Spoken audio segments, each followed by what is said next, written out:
needs. Here's a great way to save money on your prescription medications. If you take Viagra or Cialis, we can give you a way to pay as little as $2 a pill. Compare that to prices as high as $60 per tablet. These pills work for men and women to improve their sexual performance. And now for the price of 2 or 3 pills, you can get nearly 100. There's no need to pay expensive prices for Viagra or Cialis. Call now with your prescription and pay as little as $2 a pill. We offer 24/7 service and always free delivery and confidential packaging. Change your life for the better and have fun. Call Pharmacy Shop 24/7 to get generic versions of Viagra or Cialis for as little as $2 a pill, plus free discreet shipping. 800-627-3988. 800-627-3988. 800-627-3988. That's 800-627-3988. Hey, there's something you forgot to do. It sure is hot. Are you sweating like a dog? Wait, what? Dogs don't sweat. Oh no, you forgot to get your window tinted. Whether it's the kitchen window that sits in the sun for the hottest part of the day, or you just got new wheels, call Sharp Window Tinting in Burleson. 817-615-9379, or look them up on the web, sharpwindowtint.com.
Oh, I missed the music. Sorry, trying to get everybody ready for coming on the radio.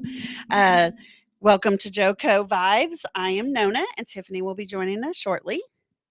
Let me get our graphic out of the way for anyone who is looking either on Facebook or Twitter or any of the other social medias. Well, today we have Chris Boedeker. Did I say it right? Okay, now you're on. Oh, all right. I didn't have you unmuted. That's it breaks my stride every time. And you are running for county judge. Yes, ma'am. In Johnson County. We're interviewing all our primary candidates in Johnson County in the last 2 weeks, trying to get as many as possible to come in. Just for our county people that don't do a lot of the research themselves. Hey, this is an easy platform for them to come listen to you, get a vibe from you personally, and then they can also, we post your website so then they can do some more research. Tell me a little about yourself, Chris, and why you've decided to go running for this position. All right. Well, thank you, Nona, for having me on. I appreciate the opportunity to get to talk to some folks about this. My name is Chris Boedeker. I'm running for Johnson County Judge. One of the things I like to talk about is what the county judge is, because I think it's important to know what the job is before you know who's running for it. County judge is an unusual job. It's probably the most varied position that you have in county government. The county judge sits as the presiding officer over the commissioner's court. So that functions kind of like a city council for the county. Okay. The county judge is therefore kind of like the mayor or city manager of a city. But for the county, there's a lot of administrative work. There's policy, there's budgeting, there's all the big stuff that happens out in the county, your tax rate, your law enforcement funding, all of that comes through the county judge and the commissioner's court. And the county judge is one of the 5 votes on the commissioner's court. The other part of it is the county judge is a judicial position. So that judge can sign warrants or magistrate people. It kind of depends on how big your county is, on how important that judicial function is. Okay. In Johnson County, the current county judge hears mental commitments. So people that need to be committed to mental hospitals for medical care. That all goes in for, or some of those go in for you. Just joking. By the end of this election, it may be my name on there. We're all run a little ragged. I bet you are. Been there, done that for friends of ours that are on city council now. So yeah, it's unlike any other experience. Yes, so it is. So that's kind of what the job is. It's part administrative, it's part judicial. It's a big job. It's a 24/7 on-call kind of job. My background, I am career-wise, I'm an attorney. I've worked for the Johnson County Attorney's Office for the last 8 years. During that time, I've represented CPS in court. I have prosecuted some criminal cases. And a lot of what I do is providing civil research for the county. So when elected officials have questions about how they can proceed or what the law is on a subject, a lot of that lands on my desk. I'll do research and issue a memo to them or to my boss about, these are your options moving forward. Don't do this. It's going to get us in trouble, or you're fine to do that. Make the policy decision. Okay. Before that, I was in private practice. So I've done contract litigation. I've done real estate and property deals, all that kind of fun stuff that small town lawyers do. A little bit of everything that walks in the door.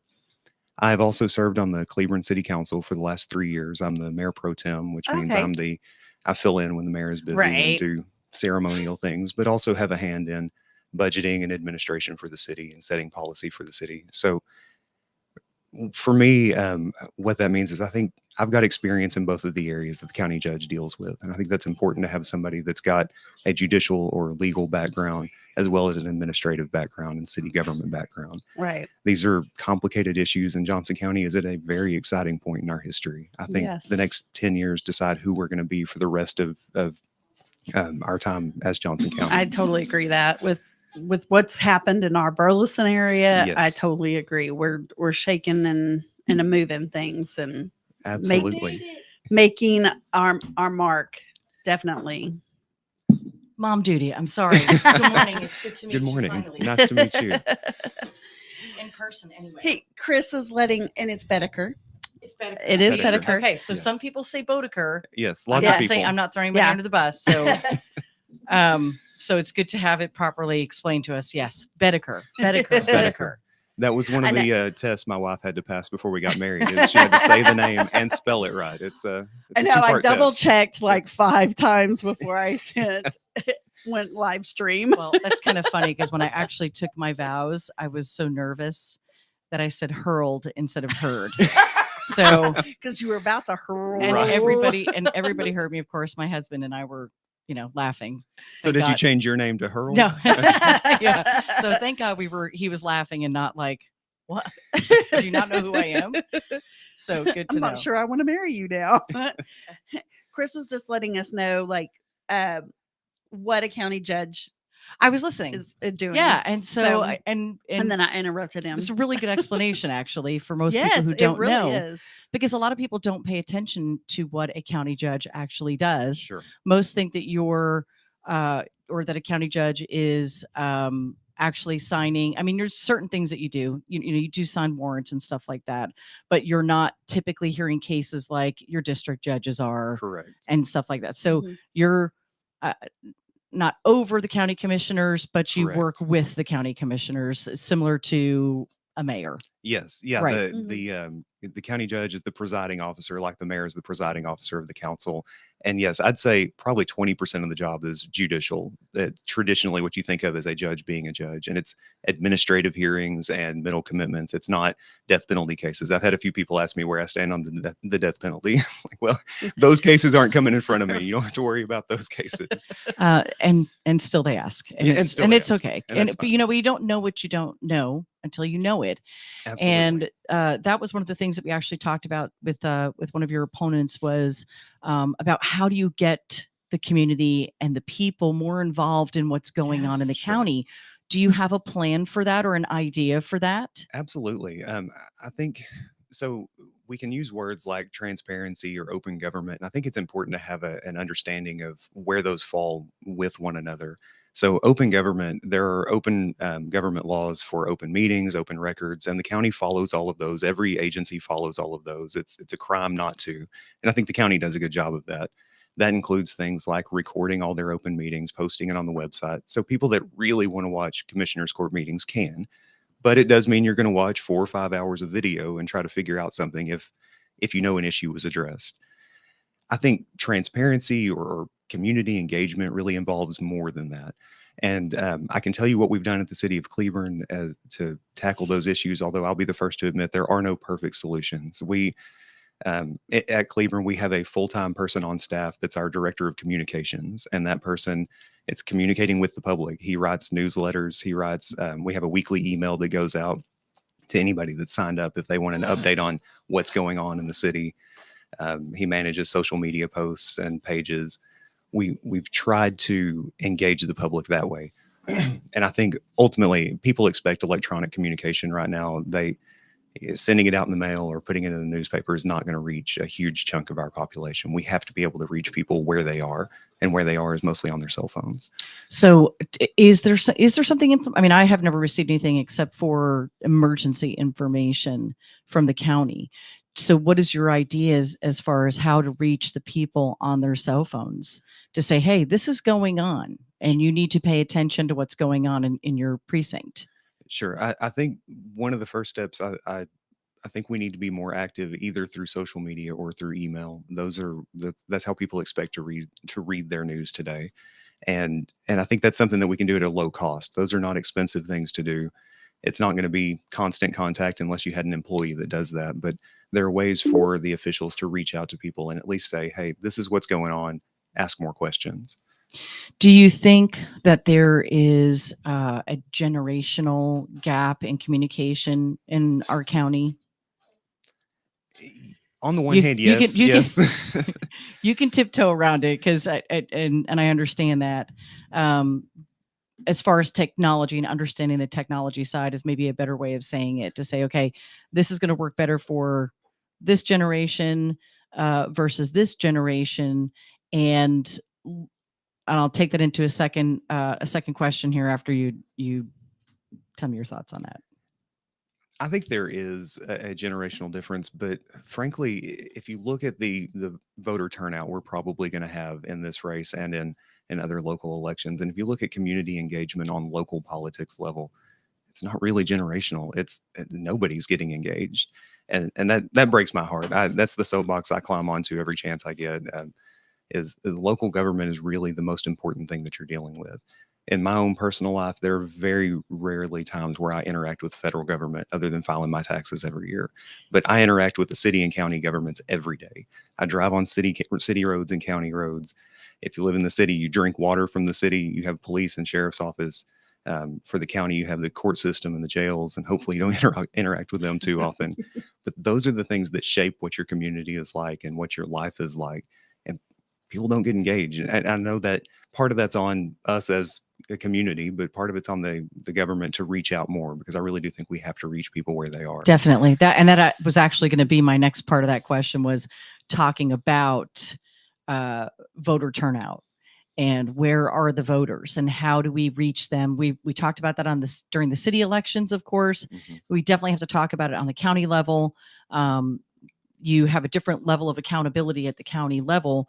What made you decide to take this next step and leave prosecuting and step into being this judicial position? So for me, I love being an attorney, and I don't view this as not being an attorney anymore.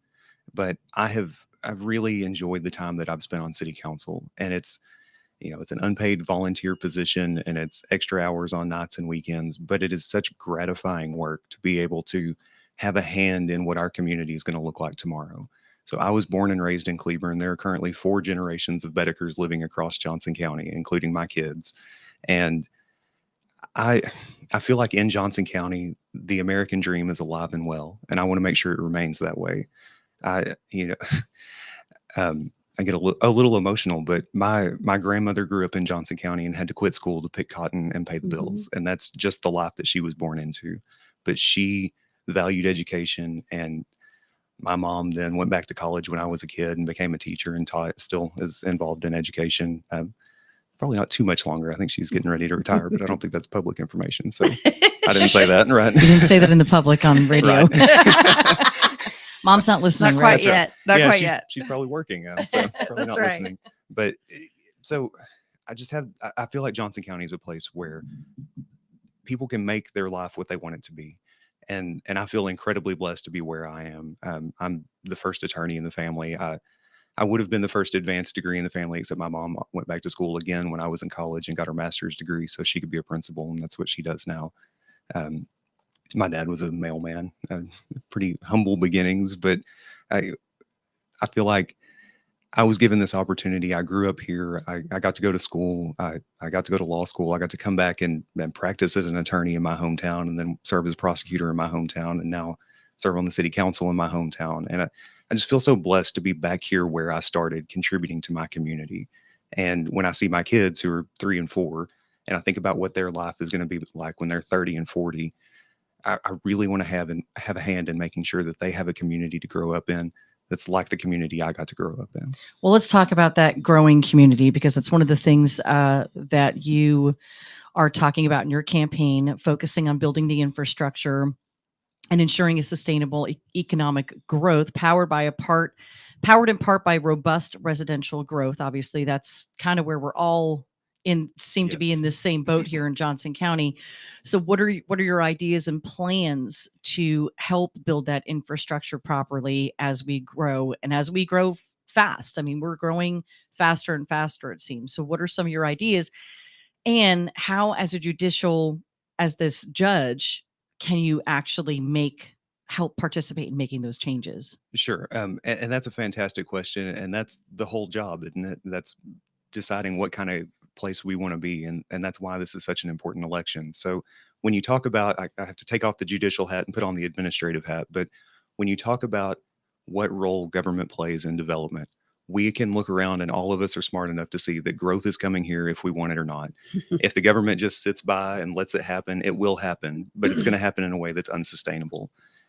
For the county to be involved, it takes a light hand, but it does take significant investment in planning and strategic planning outward and what we want things to look like. One of the big things I think we need to address soon is a master thoroughfare plan.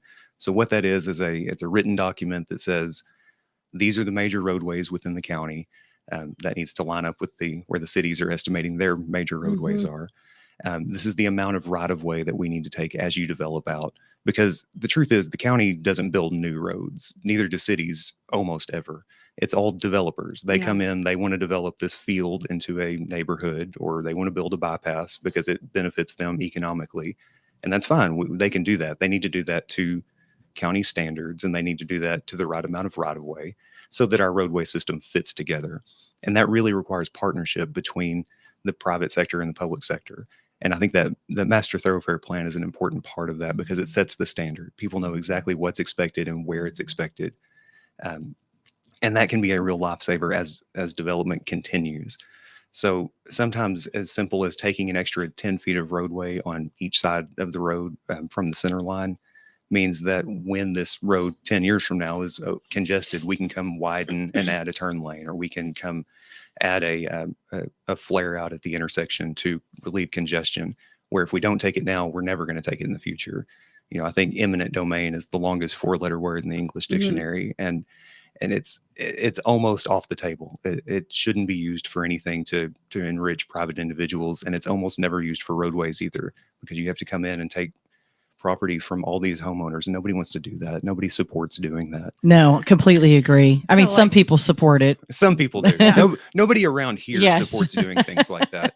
And that means you have to get it right at the time of development. You have to get it when it's a field, telling people we need this, 60 feet of right of way. You don't have to build a 4-lane road now, but we need to be able to build a 4-lane road when you're done building out your 400 houses. Kind of feel that's where Burleson kind of missed the exit when we were looking at expansion, because I feel like we expanded really quick, but we didn't look at roadways. And I mean, I grew up here too. I watched Burleson have hardly any, maybe one light, red light, and now there's one at every, intersection, and so it's just very. And now you just don't want to even drive down. Unfortunately, Wilshire. some of that is TxDOT. I know. And And TxDOT the is coming state- in, which is still scary, because if you've looked at that plan, I wished it extended further out. The And state just yeah. yeah. I think, my husband got a used to whole- work for TxDOT. TxDOT's a too, so whole it's yes, a whole other conversation. yes. well, I think there are two valuable lessons to take from what Burleson has seen, and I won't disparage any of the prior planners, because the growth here has been explosive and It has. maybe impossible to Yes. predict. But I think we can take away from that: one, we can't count on the state to save us, and two, once you have a traffic problem, you're not going to build your way out of it. You have to plan ahead. Yeah, Yeah. you have to. I've been in Texas for 25 years, and I have yet to see TxDOT do a great job at pre-planning for growth. Yeah. So it's just that's what happens in this state, and we can't really throw that on the backs of the cities. We just really Sure. can't. No. I mean, Yeah, you but just I can't. mean, the expansion of certain areas, they could have done a better job. Sure. I feel like, when it comes to getting around Burleson. So Yeah. that's good that you're thinking. You've got to think in the future when you're on Absolutely. you're sitting there doing this kind of stuff. You have to. How do you you were talking about modernizing county policies to focus on customer service. If elected, you say you intend to build more collaboration between the county and the local city governments. What's your plan on how to get that communication much better? So I think some of it is just traditional phone calls and lunches, and building collaboration, building personal connections, because it's easier to pick up the phone and call somebody that you know than it is to pick up the phone and call a stranger and cold call them and ask them for a favor. I think we do need more formal collaboration as well too. There are areas where cities and counties are repeating some of the same work as each other, and I think there's room to grow that collaboration to ultimately save taxpayer money, to save effort, and to provide a better result to the citizens that live here. Do you think that some of that can fall onto the county commissioners, to each commissioner to get out into the public as well and to engage? Will that be a conversation that you will bring to the table with the commissioners to say, hey, it's time. You've really got to get out there and communicate with these cities and bring them to the table? I think some of that does fall on the commissioners, and I think going back to the metaphor of comparing this to a city council and a mayor position, Cleburne is divided into single member districts. So it's the same kind of setup. We have 4 single member districts, just like the 4 precincts in the county. And then we have an at-large mayor, just like the county judge. And for anything that comes through, the point of contact is usually the councilman for the district plus the mayor. And I think those 2 people are allowed to communicate and go to a meeting together without violating Open Meetings Act. And I think that's the right model for it. If there's a new development, if there's a problem, if there's a need to collaborate with the city, it needs to be the commissioner and the county judge. Go have a conversation, sit down and have a cup of coffee and figure out where we agree and where we disagree. I think there's a lot of room for agreement. And I can tell you, I know I keep talking about Cleburne. I should probably stop, because I know this is you can't help it. This is where, well, it doesn't matter. Well, this we is where ended up doing we're JoCo Community Radio. Right, So I mean, that's right. learning more about Cleburne is part of our goal. If we're not talking about Cleburne, and that's where your experience is. So please don't feel bad talking about that. People want to hear about it. Well, They need to hear about it, actually. one of the really exciting initiatives we just kicked off on the city council, we have created a joint board with the Cleburne ISD. I don't think we've even met yet. I did not get assigned to the board because I was in the middle of a campaign and didn't have time for another board position. But I'm really excited. It's going to be an opportunity. They don't spend money or commit anybody to anything. It's just a couple of council members and a couple of board members and a Cleburne Chamber of Commerce member and a few business community folks that are going to meet a few times a year and talk about where we can share resources. And one of the big things we talk about with the school district is we share parkland. So if we build a park, we should put it next to a school because then the school can use the park and the people in the park can use the school playground. It kind of saves everybody money and creates these additional resources for citizens. It's a great idea. And it is, and it's so simple. It's just a matter of we had a big joint meeting between the entire council and the school board, and we all had dinner together and just mostly talked about people, got to know the board members. I'm ashamed to say I didn't even know if some of the board members, even though they're representing the school district where my kids are about to start going. But it's a great opportunity for collaboration. I think there's a lot of opportunity for that in the county as well. So your opponent talked quite a bit when he was on here about our lovely property taxes here in Johnson County. I would say it's a pretty collaborative thought process that we're all not happy with it. Yes. What are your, you really don't have any control over it as county judge. However, you do have control over the communication of what the people want as well. What are your thoughts on our property taxes, and what type of efforts do you plan to make to help get control of our appraisal district? So absolutely, property taxes are out of control. I pay that bill every year, and it's hard. It's the biggest check I'll write all year. There are some things the commissioner's court and the county judge can do, and a lot of that comes down to being efficient with the money that we're spending and being conservative in the way that we budget that out, making sure that we're spending money wisely because we're spending other people's money. And I think that is important. It's worth mentioning. I'll say that in my time on the Cleburne City Council, we've cut our tax rate by 15% in the last 3 years, which puts us very close to the top of reductions in tax rate in Johnson County. In terms of changing the actual policy, yes, that's a legislature decision. Those races are going on too, so make sure you pay attention to who you vote for in those races. The county judge does have the opportunity to go down and spend some time in the legislative session and tell the legislature what our people want. And what I'm hearing over and over again is either relief or elimination of property taxes. One of the things I met with the Johnson County Association of Realtors when they were interviewing all the candidates to decide who they were going to endorse. And one of their questions was about increasing the homestead exemption. I told them, absolutely, I'm in favor of that, because we talk about property taxes as a whole, but for me, at least, especially residential homestead, people that have their first home, their only home, they need to be able to. She sent me a message. My mom did? Yeah, Wednesday night. And she invited me over tomorrow night are you hearing to that? watch Titanic and share a bowl of popcorn. Okay. And I accepted. Let me find out what's going on And there. she calls it Champs Only Night. It may have popped to an Every early Saturday commercial. Look, Miss Dixie? Hold down the radio. Hold down the radio tab there for a minute. And Sorry. I'll have to text Rod while we're doing that. Yeah, something definitely happened. But we do have 2 Commercial. minutes. We do have 2 minutes left before the break. Tell the people, give them something that you want them to absolutely know why they should vote for you for this position. All right. My final pitch, I guess, is I am born and raised. I'm from this community. My family is in this community. And ultimately, I want to serve this community. I want to see that my children have a place to grow up that's like the place I grew up. And I understand that Johnson County is changing and it will change, but I think we can preserve the character of who we are and who we want to be by carefully planning and working with developers as we grow. I absolutely support law enforcement. I was very happy to find out I was endorsed by the Cleburne Police Officer Association in this campaign due to the work that I've done on behalf of them on the Cleburne City Council. And that means a lot to me too. And I think police are the other part of that, or in this case, sheriff's office is the other part of that equation of maintaining the feel of who we are and the character of who we are, because we want to be a safe people. We want to be a community that can come together. And I think that's an important part of that.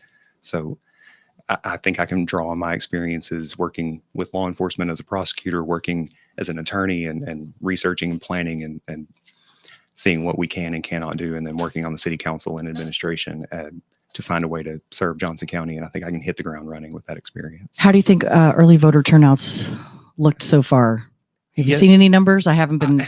I've been out of the state, so well, it's also been only a couple of hours. Well, it that was started yesterday. Started Oh yesterday, my yeah. gosh. I keep thinking today's Monday. So sorry, everybody. Valentine's Day. Okay, yes, brain. we have. I did not see any numbers yet, but I was at JP2 in Burleson all day yesterday, and constant stream of people. I think there's That's good. good turnout. Yeah, I was That's surprised. Wonderful. Tell everybody where to go find more information about you and how to reach out to you personally with questions. All right. You can reach out to me personally on Facebook, Chris Boedeker, Boedeker. I know nobody's going to spell that right. There's also Chris 4 County Judge on Facebook. There's a website. It's the same thing, Chris 4 County Judge. Or you can come down to Burleson JP2, come see me, talk to me, and then vote for me. And really, I for most part, that's how I've been reaching out to mostly everybody is their Facebook page with their, their I guess their primary page or whatever you want to call it, their campaign page. And I've had good turnout. So, all right. Thank you for joining us, Chris. We wish you the best of luck. Thank you. And we're watching the race closely to see what happens. We'll be back in just a few minutes with Will Keeton.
Welcome back to the second half of JoCo Vibes here on JoCo Community Radio. I'm Tiffany Carlin with Nona Reed. Now we still have music. I don't know what is going on. Go ahead and hit stop. No. what am I doing?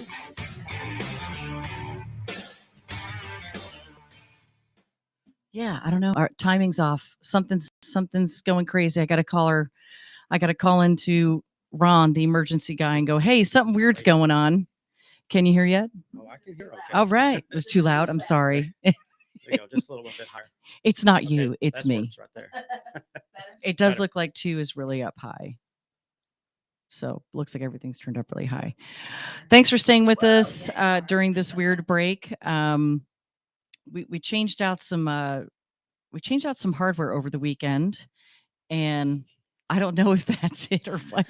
I don't know what happened, but something crazy That would be happened. my mistake. That's where I tried. I don't think it was your mistake at all. It's just, stuff happens. Scary. Stuff happens, and I was out of state, and sometimes that becomes a little uncontrollable. And Ron, so. our tech guy could not come, so he literally duoed me while I tried to fix things. Oh, well, you did all Trying right. to fix something that wasn't broken is what you're saying. No, it was broken. Yeah. It was broken. It was I broken, trying yeah. to make it better. It was broken. So welcome, Will Keeton, to the table. Will, Yes. great to meet you in person. I'm loving this county election because I'm getting to meet a ton of different people who I've never Yes. met before.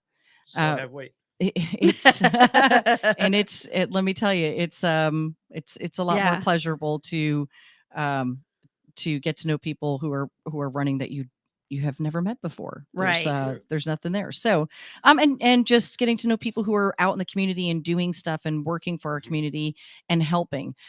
For those that are tuning in for the first time, JoCo Community Radio is proud to be the voice of Johnson County, Texas, and live 365 on the TuneIn Radio Network. To listen on the radio, go to tuneinjoco.com. That's JOCO, stands for Johnson County, and download the free app. We are streaming live simultaneously also at YouTube. JoCo Community Radio is our station, as well as LinkedIn. Search for Tiffany Carlin. Lots of different places that you can listen to. All of our shows can also be found on any one of your favorite podcast platforms, such as Spotify, iTunes, Amazon, and Spreaker. Check out our lineup at more at JoCoCommunityRadio.com. This episode and more brought to you by Next Level Claims, or Patriot Claims, it is known for now, making your insurance work for you. Reach out to your local Texas representative, Nona Reed.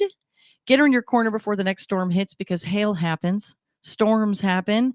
You got to have someone ready to advocate with you against your own insurance company, because 99% of the time they do not want to pay the full amount of your claim. I think we've all probably experienced that. So let them help you. Call toll-free 844-TEX-HAIL. That's 844-TEX-HAIL, and get her in your corner before the next storm hits. So again, welcome Will Keeton to the table. Thank you. Will, tell us about yourself. You are running for Johnson County Clerk Yes, I am. here in Johnson County, Texas. I am. I've been with Johnson County for over 9 years and work in the court system right now. Get that out there a little farther. Yep. Can you hear me good now? We can hear you good. Okay. So I worked in the court system 9 years, right about. Worked for County Court of Law 2. Worked with the elected officials and judges on a daily basis. County clerk's office on a daily basis. Self-employed for 17 years. We've lived in Johnson County for 21 years, and have 2 daughters, 5 grandkids, 5 crazy grandkids. I wasn't thinking the grandchild side, not at all. I wouldn't have. No, Not even 5. no. Not I think, 5. I think it must be because I started late. I guess I started later I than a have lot 2, of other so. people. Well, we had my daughter when I was 20, and now I'm 51. So Mhm. Yes, now we get to enjoy the grandkids instead of raising our own. So Yeah. it's been really fun. my husband's Yes. 52, and I'm closing in on 50, and ours are 18, 17, and 11. So yeah, we're still we're still raising. I didn't lose my hair from kids, but they sure made it gray. Yes. There's no doubt about My it. husband's completely great. Yeah, well, my husband's completely bald, so I totally get it. So talking about working for the court system, you've been working and still are as a bailiff, Currently, correct? Yes. And so talk about that. How many years have you been a bailiff at the courthouse? 8.5 years. I started with the Gwynn Justice Center 8.5 years ago, and served almost 2 terms under Judge Steve McClure in the County Court of Law 2. So, it gives you a lot of knowledge of what's required in the court system, not just on the judicial side, but also on the clerk side.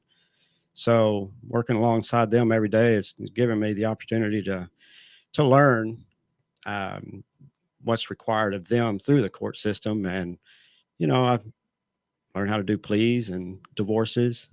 I don't know probate that well. There's a lot of work with probate, but, just being able to interact with them and watch them daily. And I like to learn. So watching them, I learn. I ask them questions. I'm not the bailiff that just sits at my desk all day. I actually participate in court and do a lot, helping out with documents, serving documents, getting people to fill out court appointment sheets that the court clerks will stamp and put in that file. So, just being able to interact and learn what all goes on in the court system, not just sitting there and, watching. And I probably do watch a little too much, but sometimes it's entertaining watching people in the courtroom, Yeah. Yes, it could be, right? It gets pretty entertaining. You wouldn't believe the things that people do in court. But I think that's why Judge Judy's done very well in Yeah. shows like that, because people do like to have their peepers, we've on the had drama. We've had them do anything from try to video or take pictures, to kissing and hugging on each other in the courtroom. You know, it's not really the romantic setting, but some people, I guess, it works for them.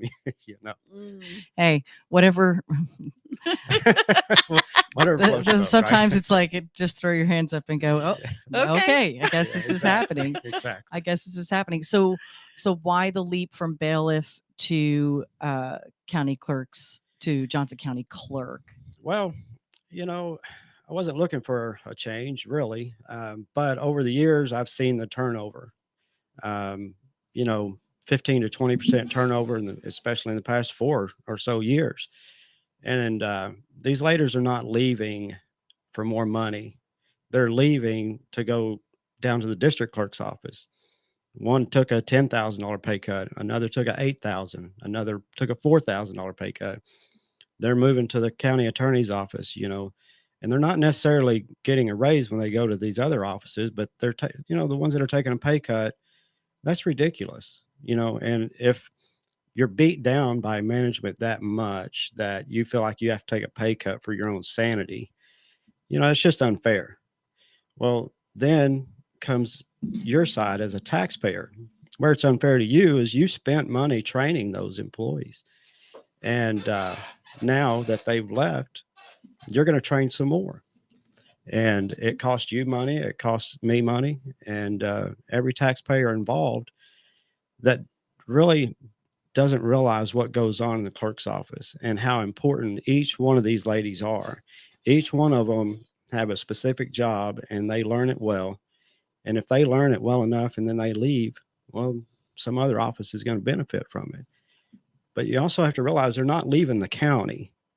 They're staying with the county. They're taking a pay cut or maybe a lateral move, but they are leaving the clerk's office. And we have to stop that. There's too much training, too much time.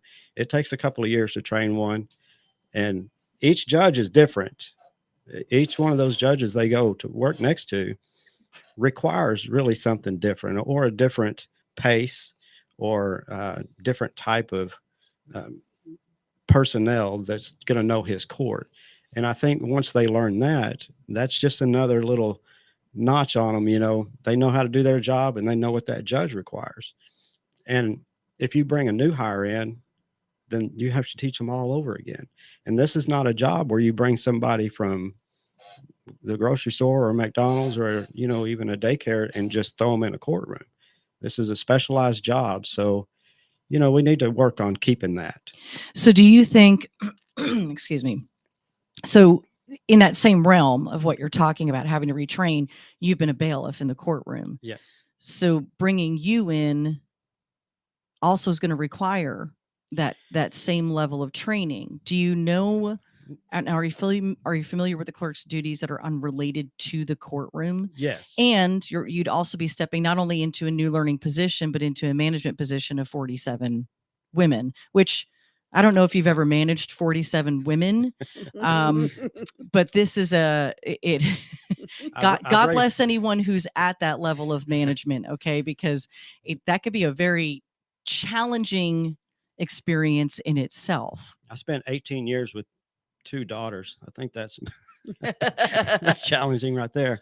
But yes, there will be some training on my part.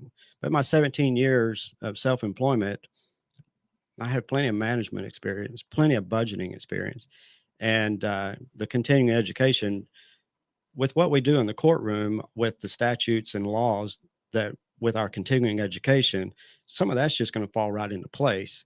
It's going to be more of a management position. I don't have to know every single thing they do, like the knowledge I have on how to do the pleas or how to do the divorces or what's required in a juvenile court. I really won't use that in the clerk's side. I'll have to learn more of, you know, keeping up with the statutes and changes in law and making sure that these ladies get the training that's necessary for them. You know, one of the things that we could focus on is getting them more training. They don't even get legislative updates. So how many supervisors, because, you know, you're clearly would be at the top if you become the county clerk. How many supervisors would you be managing underneath you? Well, just at the Gwen, there's 4 supervisors plus the chief deputy, and then the supervisors over at the historical courthouse, and then up here in Burleson. So when we what, talk about 6? turnover, being that the current county clerk is retiring, Mhm. do you feel that the turnover was due to the current county clerk, or do you feel that this turnover that you've been talking about is due to the supervisors at the lower level? And how will you fix that problem if it's, I mean, where do you think the problem lies, management wise? I don't think it's necessarily the supervisors. I think the pressure is put on them by the chief deputy, and when Becky's there, she has commissioner's court, but when she does come to the Gwen Justice Center, then I think she put some pressure on the chief deputy on down. But lately, it's just been the chief deputy in place. Becky hasn't been there, so um, the pressure comes from the chief deputy down. And if she puts the pressure on the supervisors, then it just trickles down. How do you plan to create a better management system once you're in that place? Do you have an idea for management training for all the supervisors and for a chief deputy to say, okay, we've had turnover, but it's all staying within the system. What's your plan to have employee retention? Of course. That's Well, different than what's already been happening. Well, I think you first start with the basics and treat the employees with respect. These ladies already know how to do their job. You don't have to micromanage them to death on it.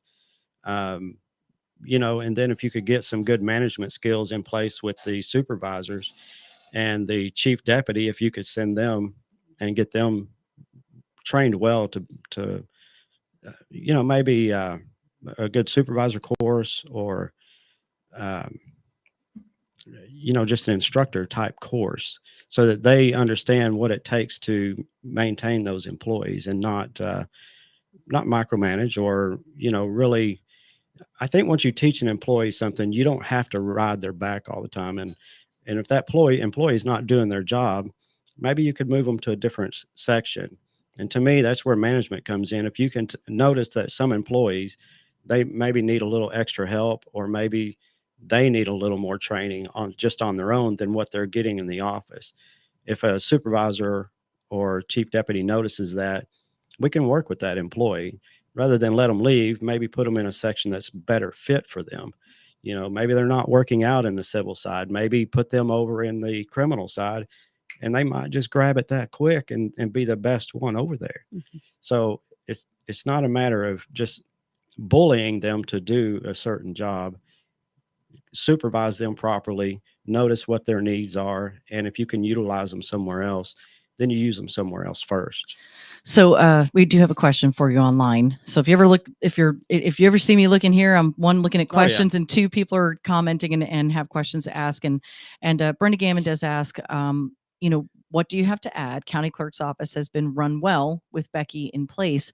What do you plan, I think is what she's asking, to do differently than what Becky's already done in that office? Well, I'll be more involved with the clerks, and what I will do is also try to provide better training, more training, get them the legislative updates, get them the training that's necessary, and if we have to outsource the training, that's what we'll work on.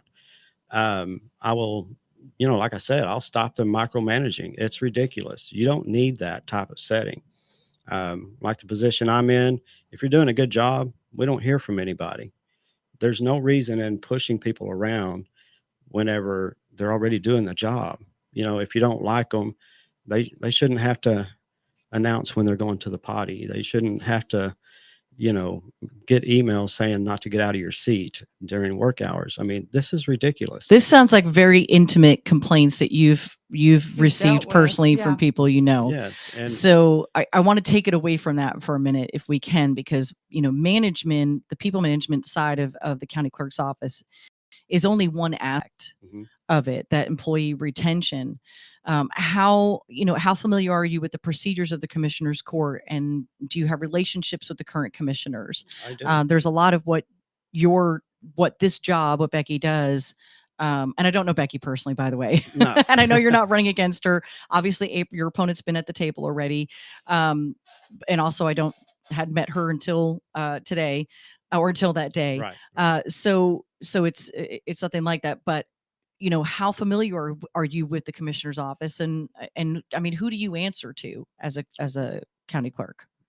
Well, I mean, to the county clerk, I mean, you answer to yourself, but you also have to answer to the commissioner's court. You have to attend that commissioner's court and take care of keeping track of the minutes and securing all those documents. But also, you need to have that relationship with the commissioners, the sheriff's office, the county attorney's office, district attorney's office, and the district clerk's office. I mean, everybody needs to work together. We're all one county. There shouldn't be any separation, whether it's just at commissioner's court or anywhere else. So, you need to keep track of everyone. You really need to stay involved completely so that everyone's able to reach out to you and ask any questions. So when it comes to commissioner's court, I haven't attended in the court itself, but I watch it and listen because I want to know what's going on with our county. I want to be involved, and everybody can watch what's going on. Everybody can be involved if they want to be, but most people don't even know that you can watch it online. So I think helping people understand that they can be involved too, attending, watching it live, and gaining knowledge of what's going on in our county, every month, it would be beneficial to everybody. Do you have relationships already established with, I would assume, with the sheriffs because you're a bailiff, but I don't like to assume anything, so that's why I ask. And do you have a relationship with the commissioners already? Do you know them on a personal level, or from coming in and out of the courthouse? Well, one of them I attend church with. Another, I know him pretty well. I've talked to him numerous times. I guess the only one I don't know as well would probably be Rick Bailey. I've talked to him a lot of times at the courthouse, but I don't know him on a personal level like I do the rest. But I do interact whenever possible. Of course, I know the sheriff very well. I work with him and talk to him when necessary, the chief deputies, and this thing keeps falling out. It's probably one of those ones that's too big. Sorry. Where you got to change out the little covers. Yes. Yeah. It So might we've got a little more than 5 minutes left, and I want to make sure that you're able to communicate everything you want people to know about you, as well as to what makes you the right person for this job. But at the same time, I have to ask you, your opponent has 8 years of experience already in the clerk's office. What makes you different, and how do you feel that your experience outweighs someone who's already been in the office for 8 years? Well, just because Joe Biden was in the Senate doesn't mean he should be president. I think with my years of service that I have in the court system, that gives me that knowledge. Also, with my years of self-employment, that gives me that management skill. You're not successful in business without having contact with your employees. And it's all about treating people with respect. If you can't do the simple things, treating with respect, then you're not going to have anything. So when it comes to the budgeting, it comes to the training, it comes to just being a good leader. A good leader has their employees' backs. A good leader doesn't push their employees around. So if you can do those simple tasks, then it's not really that hard. You have to take care of your employees first. It's not me that is going to run that office. It's the employees that run it. We work for those employees, basically, because without them, we have nothing. And if they continue to leave, we all know that it's hard enough to get people to work. Every store around town, everyone has a sign that says they're hiring. So if the employees leave and the employment level keeps dropping through that system, then we're all going to lose, because then you're not going to have everybody in the courtroom. The court suffers. We all suffer. Everything slows down to a crawl. So with my leadership and my management skills, I'm not going to have any problem retaining employees. I think just treating an employee with simple respect, you've done a great job today. It's that simple, and it makes a person feel like they're on top of the world. All you have to do is just tell someone they're doing a good job. Have you had an opportunity to talk with any of the current supervisors in at the county clerk's office to get their feedback as to, I mean, if you have employees shifting down and taking a $10,000 pay cut to go into another court system within the county, somebody's been moved to replace that other position. It doesn't sound like we're lacking people there. So has that shift happened that you know of, and have you talked with the supervisors? Yes, I have. And it's been a little while since we've had a supervisor change. They tend to tough it out pretty good. We have some good supervisors up there. They're very knowledgeable, passionate about their job. The people are not leaving, going really to a different court system, but if they go to like the district clerk's office or whatever, the supervisors just feel like they are pressured to do certain things, like the email situation I spoke of, and the lack of training for the rest of the employees. They feel like they have to do their job completely and wholly, because they're still required to do everything also, but then training someone else instead of maybe a couple of more going and getting some of that outsourced training to relieve some pressure off of that supervisor. Everybody learns. So when you say outsourced training, what would your idea be on how to outsource the county clerk's training opportunities? Anything that's available. There's there's different courses. You can go get the legislative updates. That's just probably a simple online. That's where we get ours. We just do it online. Any probate courses, misdemeanor type courses that are available, whether it's online or at a outside facility, I think it should be made available to them, and try to figure out where we can budget that in to get them. That was going to be my next question. Yeah. If we're putting that in there and the county's going to pay for it, who's going to pay for it? Yeah. Is that budgeted? We have to ask for that. We have to ask for it in that budget. If we don't get it in the budget, it has to come from somewhere to get these ladies trained. What's the current training system that's in place when a new hire comes on? The other employee or a supervisor teaches the best that they can. So that employee I don't know that they've ever been able to go to any outsourced training. The supervisors have, they'll go to different types of training around the state, really. Do we have CLE, or does the county clerk's office have CLE requirements? Mm-hmm. They do have continuing education requirements. Yeah. So they're already doing the continuation. Now, the only ones getting the continuing education are the chief deputies and Becky, of course. We will have to do that. But I think that if you bleed that down and let all of the clerks get some sort of continuing education, it keeps them up to date on our statutes and our law changes that change all the time. Our laws don't stay the same. Our statutes don't stay the same. They change them, and they might just tweak it just a little bit, like the last legislative requirements that were put into place. They tweaked a couple of things that if you don't read it properly, then you're going to misconstrue that, and you're not going to have any knowledge of what the change was. Well, we're definitely going to have to look at how we budget that without costing the taxpayers more money, because that'll become a whole thing. But where we're going to save taxpayer dollars, that maybe we can use on some of that training, is getting the employees to stay. So you don't have to keep training new employees. There's your savings there. Two quick questions that I have from people. How many months or years will it take for you to learn the job so you can supervise the employees that are going to have you train you? And it's a question from Annette Hodges.